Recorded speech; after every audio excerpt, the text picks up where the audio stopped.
When seal number 6 was opened, a great earthquake shook the entire earth.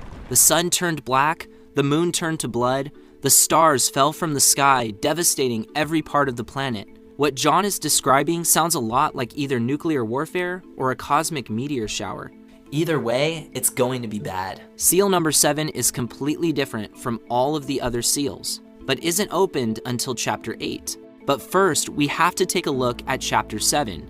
Here, John sees a massive group of 144,000 people on the earth.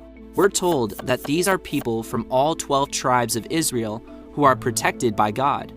But we aren't told why they're mentioned until chapter 14. Man, the Bible has some good cliffhangers. But at least now we get to find out what happens when seal 7 is opened. Amidst all the thousands of praises in God's throne room, heaven goes silent for a total of 30 minutes. I like to compare this silence to the tide receding right before a giant tsunami is about to consume the coast.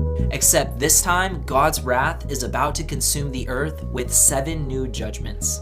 The 7 seal judgments are nothing compared to these next 7 judgments, especially number 5, which is super creepy. 7 angels are given 7 trumpets to break the silence with 7 new disasters on earth. Wait a second, Jonathan. Why in the world are there so many 7s in this book?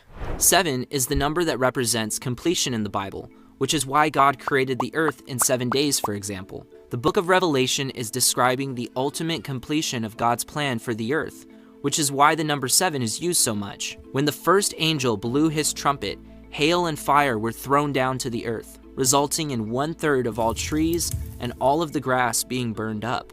Trumpet number 2 was blown, and a massive mountain of fire was thrown into the sea, resulting in 1/3 of the oceans being polluted. Trumpet 3 was blown, and a great star fell from heaven, and 1/3 of all fresh waters on the earth were polluted. When trumpet 4 was blown, 1/3 of the sun, moon, and stars were darkened. Now, like I said, trumpet number 5 is by far the most creepy of all the judgments in Revelation. But can you imagine what it would be like to live through just these disasters?